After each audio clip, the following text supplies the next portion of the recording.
오늘 우리에게 주시는 하나님의 말씀은 구약성경 역대하 7장 12절에서 18절 말씀입니다. 그때 주님께서 밤에 솔로몬에게 나타나셔서 말씀하셨다. 내가 이제 내 기도를 듣고 이곳을 택하여 내가 제사를 받는 성전으로 삼았다. 들어라, 내가 하늘을 닫고 비를 내리지 아니하거나 메뚜기를 시켜 땅을 황폐하게 하거나 나의 백성 가운데 연병이 돌게 할 때에 내 이름으로 일컫는 나의 백성이 스스로 겸손해져서 기도하며 나를 찾고 악한 길에서 떠나면 내가 하늘에서 듣고 그 죄를 용서하여 주며 그 땅을 다시 번영시켜 주겠다. 이제 이곳에서 드리는 기도를 내가 눈을 뜨고 살필 것이며 귀담아 듣겠다. 내가 이제 내 이름이 이 성전에 길이길이 머물게 하려고 이 성전을 선택하여 거룩하게 하였으니 내 눈길과 마음이 항상 이곳에 있을 것이다. 너는 내 앞에서 내 아버지 다윗처럼 살아라. 그래서 내가 네게 명한 것을 실천하고 내가 네게 준 율례와 규례를 지켜라. 그러면 내가 내 아버지 다윗에게 네 자손 가운데서 이스라엘을 다스릴 사람이 끊어지지 않게 하겠다 하고 언약한 대로 네 나라의 왕자를 튼튼하게 해주겠다. 아멘. 하나님의 평강이 여러분과 함께 하시기를 기원합니다. 지금 한국 사회는 신천지 이단으로 인해 코로나 바이러스가 급속하게 확산되므로 사회 전체가 큰 고통을 받고 있습니다. 특히 성도들 가운데 바이러스에 감염된 분들이 생겨나면서 많은 교회들도 성도들과 공동체를 보호하기 위해 다양한 조치들을 취하고 있습니다. 이와 같은 심각한 상황 속에서 그리스도인으로서 우리는 이 재난을 어떻게 받아들이고 또 무엇을 해야 할까요? 우선 구약 성경을 보면 당시 하나님의 백성들도 자연재해와 전염병 같은 심각한 재난을 수차례 경험했던 것을 볼 수 있습니다. 오늘 본문도 13절을 보시면 하늘 닫고 비를 내리지 아니하거나 메뚜기를 시켜 땅을 황폐하게 하거나 하나님의 백성 가운데 전염병이 돌게 할 때가 있는데 그걸 누가 하셨는가? 내가 하셨다 말씀합니다. 다시 말해 하나님께서 이러한 재난과 전염병으로 하나님의 백성들을 징계하고 절망 가운데 몰아넣으시기도 하셨다는 말씀입니다. 이처럼 성경은 전염병의 유행이 비록 인간이 받아들이고 이해하기 힘들지만 하나님의 섭리로 일어난 일이라고 말씀합니다. 또한 성경은 전염병의 유행이 종말의 징조 중에 하나라고도 말씀합니다. 따라서 하나님이 모든 역사의 주관자 되심을 믿는 그리스도인으로서 우리는 비록 우리가 다 이해할 수는 없지만 지금의 상황 역시 하나님의 섭리 아래 있다는 사실을 인식해야 할 것입니다. 특히 하나님의 섭리로 인식하고 받아들인다는 것은 즉 신자들은 오직 말씀 속에서 하나님의 보호하심을 확신한다는 뜻이기도 합니다. 시편 91편 1절에서 11절 말씀은 이렇게 말씀합니다. 우리 같이 함께 읽겠습니다. 지존자의 은밀한 곳에 거주하며 전능자의 그늘 아래에 사는 자여, 나는 여호와를 향하여 말하기를 그는 나의 피난처요 나의 요새요 내가 의뢰하는 하나님이라 하리니 이는 그가 너를 새 사냥꾼의 올무에서와 심한 전염병에서 건지실 것이미로다. 그가 너를 그의 깃으로 덮으시리니 네가 그의 날개 아래에 피하리로다. 그의 진실함은 방패와 손방패가 되시나니 너는 밤에 찾아온 공포와 낮에 날아드는 화살과 어두울 때 퍼지는 전염병과 밝을 때 닥쳐오는 재앙을 두려워하지 아니하리로다. 1000명이 내 왼쪽에서 10,000명이 내 오른쪽에서 엎드려지나 이 재앙이 내게 가까이 하지 못하리로다. 오직 너는 똑똑히 보리니 악인들의 보응을 내가 보리로다. 내가 말하기를 여호와는 나의 피난처시라 하고 지존자를 너의 거처로 삼았으므로 화가 내게 미치지 못하며 재앙이 네 장막에 가까이 오지 못하리니 그가 너를 위하여 그의 천사들을 명령하사 내 모든 길에서 너를 지키게 하심이라. 아멘. 성경은 신자인 우리들에게 두려워하지 말라고 명령합니다. 코로나의 위협 속에서도 신자들은 두려워해서는 안 됩니다. 그 이유는 신자들은 코로나 바이러스에 걸리지 않거나 걸리더라도 낫기 때문이 아니라 어떤 상황 속에서도 우리를 지키실 것이라는 하나님의 약속을 주님으로부터 받았기 때문입니다. 우리 개혁신앙의 선배들은 극한 환난과 고난 속에서도 하이델베르크 교리문답 제1문처럼 살아서나 죽어서나 유일한 위로는 나는 나의 것이 아니요 몸도 영혼도 나의 신실한 구주 예수 그리스도의 것입니다 라고 고백하면서 모든 어려움을 극복하였습니다. 이 신앙이야말로 오늘 여러분과 우리 모든 성도들에게 가장 필요한 개혁신앙의 힘이요 유산이라 믿습니다. 물론 전염병의 유행은 종말의 징조 중에 하나이기 때문에 성도로서 저와 여러분들은 더욱 깨어 기도하며 주님의 재림을 소망하고 거룩한 삶을 살기를 힘써야 할 줄로 믿습니다. 비록 함께 모이기 어려운 시기이지만 카톡이나 문자나 전화 등으로 성도 간에 서로 돌아보고 격려의 말과 위로의 기도로 사랑과 선행을 더욱 힘써야 할 줄로 믿습니다. 또한 교회는 신천지 이단으로부터 공동체를 보호하고 성도들과 이웃들에게 필요한 예방 물품들을 공급하기를 힘써야 할 것입니다. 바울 사도께서는 이렇게 말씀하셨습니다. 우리가 선을 행하되 낙심하지 말지니 포기하지 아니하면 때가 이름에 거두리라. 아멘. 둘째로 오늘 본문을 보면 하나님의 징계와 심각한 재난 상황은 심판으로 끝나는 것이 목적이 아니라 오히려 신앙 회복과 부흥을 낳는 징검다리가 될 수 있다는 점을 말씀합니다. 그런 심각한 재난 상태를 어떻게 신앙 부흥의 징검다리로 삼을 수 있었는가? 13절, 14절 말씀을 함께 읽어봅시다. 들어라, 내가 하늘을 닫고 비를 내리지 아니하거나 메뚜기를 시켜 땅을 황폐하게 하거나 나의 백성 가운데 연병이 돌게 할 때 내 이름으로 일컫는 나의 백성이 나 스스로 겸손해져서 기도하며 나를 찾고 악한 길에서 떠나면 내가 하늘에서 듣고 그 죄를 용서하여 주며 그 땅을 다시 번영시켜 주겠다. 아멘. 어떻게 회복과 부흥의 징검다리로 삼으라 하십니까? 내 백성이 스스로 겸손해져서 기도하며 나를 찾고 악한 길에서 떠나면 말씀합니다. 그러면 죄를 용서하실 뿐만 아니라 이 땅을 다시 번영시켜 주겠다라고 하나님은 약속하십니다. 이것이 바로 심각한 재난 상황 속에서 오히려 회복과 부흥으로 가는 징검다리라 말씀하십니다.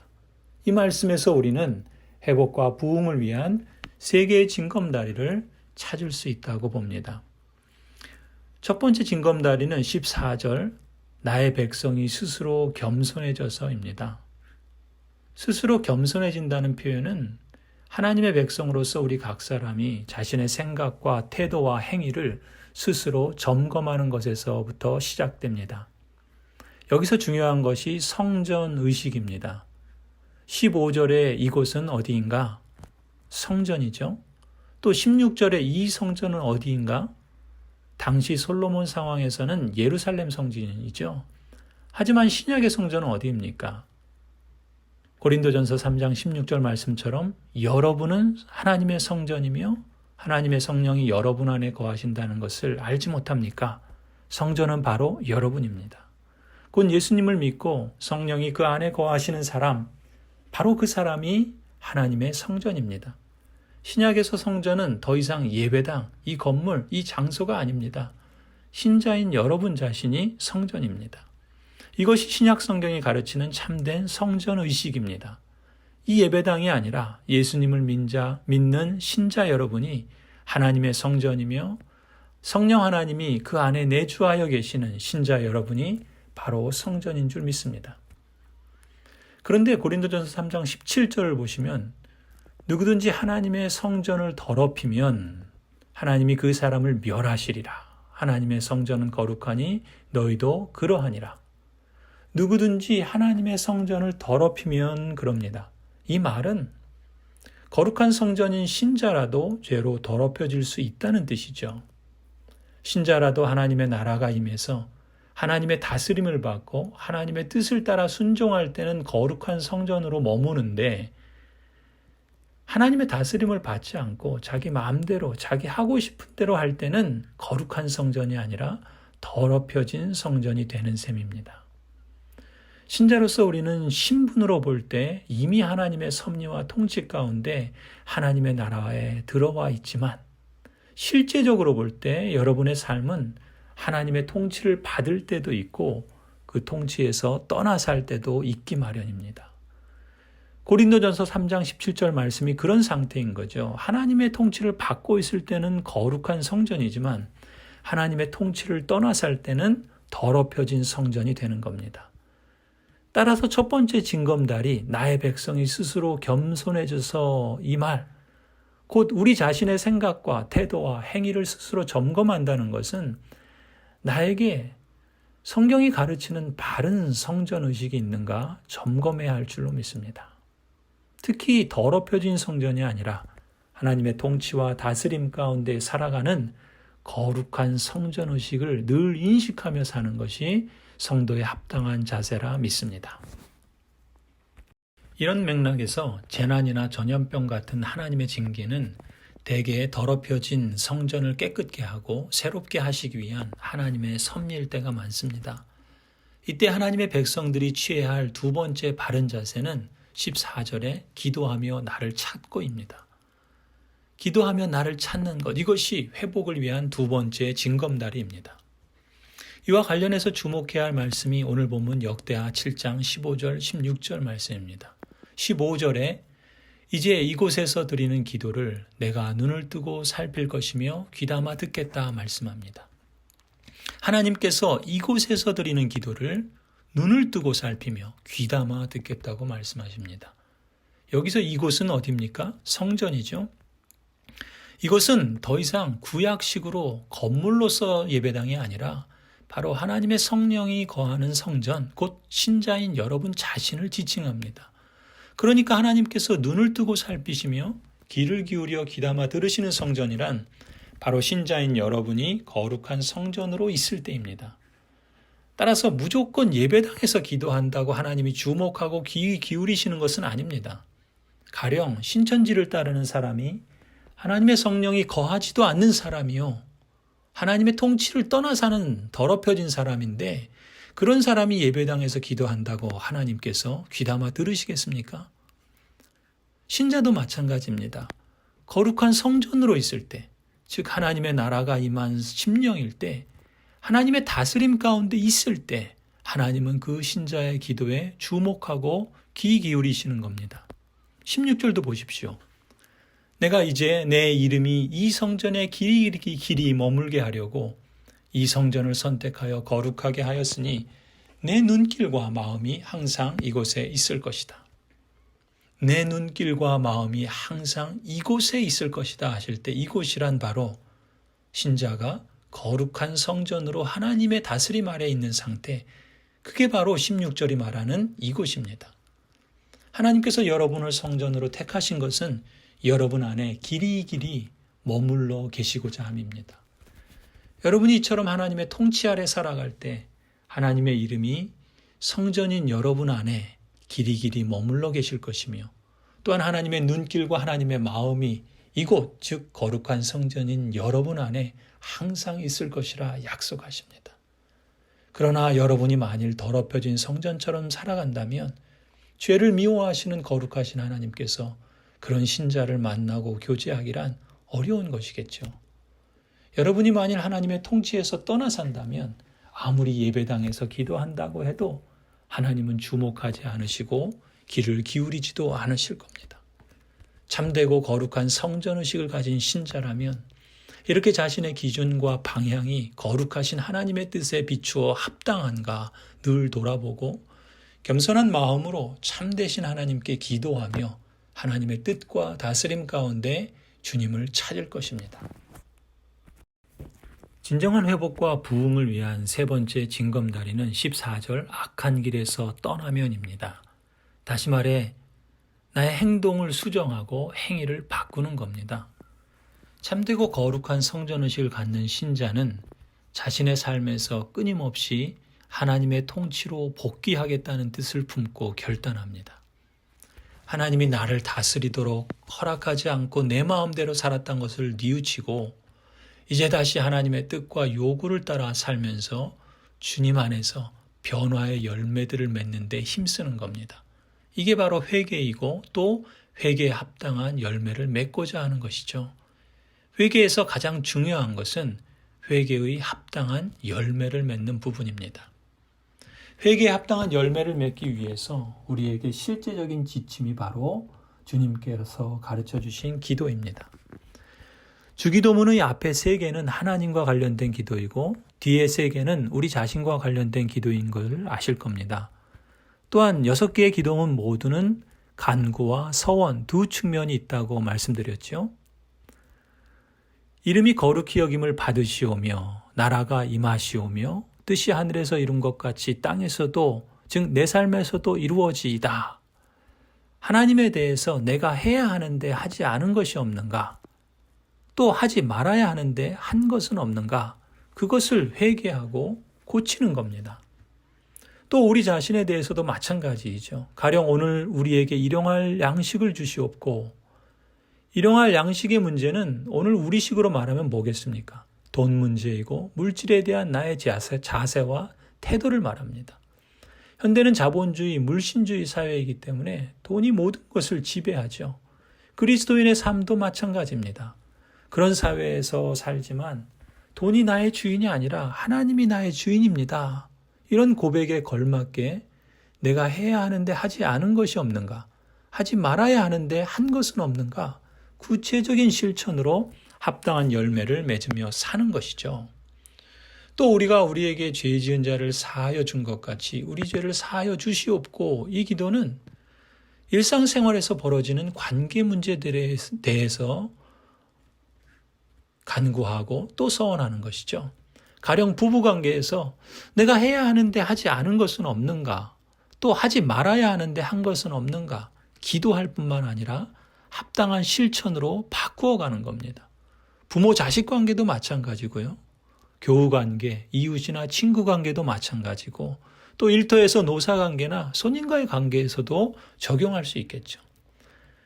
이런 맥락에서 사도 베드로 역시 같은 원리로 권면하고 있습니다.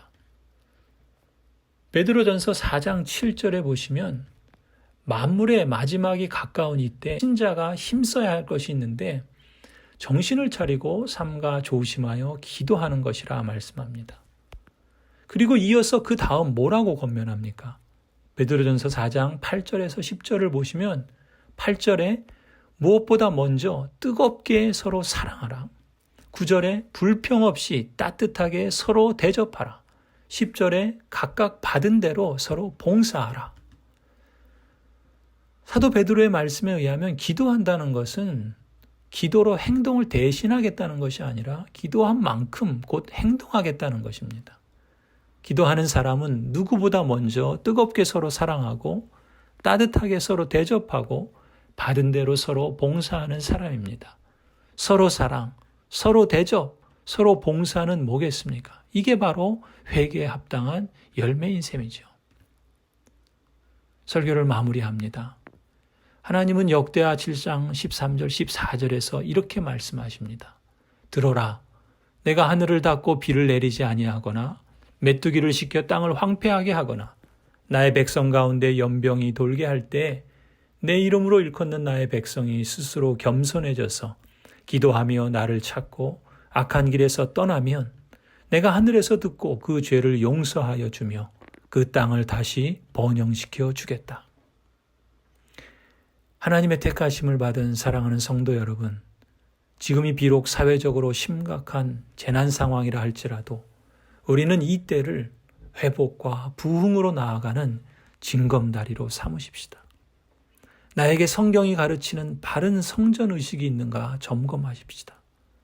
내 삶의 기준과 방향이 거룩하신 하나님의 뜻에 합당한가 늘 돌아보고 겸손한 마음으로 참되신 하나님께 기도하며 하나님의 뜻과 다스림 가운데 주님을 찾으십시다. 하나님과의 관계에서 또 사람과의 여러 관계에서 내가 해야 하는데 하지 않는 것이 없는가? 또 하지 말아야 하는데 한 것은 없는가? 회개하는 기도뿐만 아니라 구체적인 실천으로 합당한 열매를 맺으며 살아가십시다. 성도 여러분, 역사의 주인이시며 섭리하시는 신실하신 하나님께서 이 땅과 교회들에게 또 우리 교회와 성도들에게 참된 회복과 부흥의 은총을 속히 허락해 주시기를 간절히 축원합니다. 아멘.